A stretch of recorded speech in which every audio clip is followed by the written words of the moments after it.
लड़के से होती है। वो पिछली रात से काफी परेशान है क्योंकि कल रात उसके हाथ में एक अजीब सा कीड़ा घुस गया था। उसी की वजह से उसका राइट हैंड उसकी इजाजत के बिना अपने आप काम कर रहा था। शिंची एक हाई स्कूल स्टूडेंट है और उसकी एक गर्लफ्रेंड भी है। आज सुबह जब वो अपनी गर्लफ्रेंड सातोमी के साथ स्कूल जा रहा होता है तभी उसका हाथ उसके साथ अजीब हरकत करने लगता है, यहाँ तक कि वो सातोमी को गलत जगह छू लेता है। ये देखकर सातोमी उससे नाराज होकर चली जाती है, लेकिन शिंची ने ये सब जानबूझकर नहीं किया था। अब जब शिंची क्लास में बैठता है तो उसका इरेजर गलती से नीचे गिर जाता है। वो उसे उठाने की कोशिश करता है लेकिन इरेजर उससे थोड़ा दूर पड़ा होता है। तभी अचानक उसका हाथ लंबा होकर इरेजर को उठा लेता है। ये देखकर शिंची पूरी तरह हैरान रह जाता है और उसे बिल्कुल समझ नहीं आता कि आखिर उसके साथ हो क्या रहा है। क्लास खत्म होने के बाद जब वो अपने दोस्त के साथ बास्केटबॉल खेल रहा होता है तभी वो काफी दूर से सीधे बास्केट रिंग में बॉल डाल देता है। ये देखकर उसके सभी दोस्त हैरान रह जाते हैं। खुद शिंची को भी समझ नहीं आता कि उसने ऐसा कैसे कर दिया। अब इन सब बातों से परेशान होकर जब शिंची घर पहुंचता है तो वो इंटरनेट पर इसके बारे में रिसर्च करने लगता है, लेकिन उसे कोई भी जानकारी नहीं मिलती। तभी अचानक उसके हाथ से एक आंख बाहर निकल आती है, लेकिन जैसे ही शिंची उसे देखता है वो आंख फिर से हाथ के अंदर चली जाती है। ये देखकर शिंची घबरा जाता है। वो एक चाकू उठाकर अपने हाथ से उस आंख को बाहर निकालने की कोशिश करता है, लेकिन तभी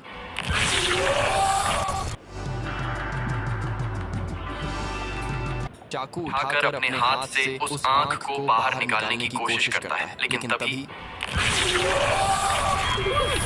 उसका हाथ एक बड़े से सांप में बदलकर उसे डराने लगता है और अगले ही पल वही हाथ एक छोटे से क्रिएचर में बदल जाता है। शिंची बुरी तरह घबरा चुका होता है। वो अपने हाथ से पूछता है, तुम कौन हो? तब उसका हाथ भी उसकी बात दोहराते हुए कहता है, तुम कौन हो? अब शिंची रोते हुए खुद से कहता है, ये मेरे हाथ को क्या हो गया है? शिंची अभी इसके बारे में कुछ नहीं जानता था, लेकिन इन सब की शुरुआत एक रात पहले ही हो चुकी थी।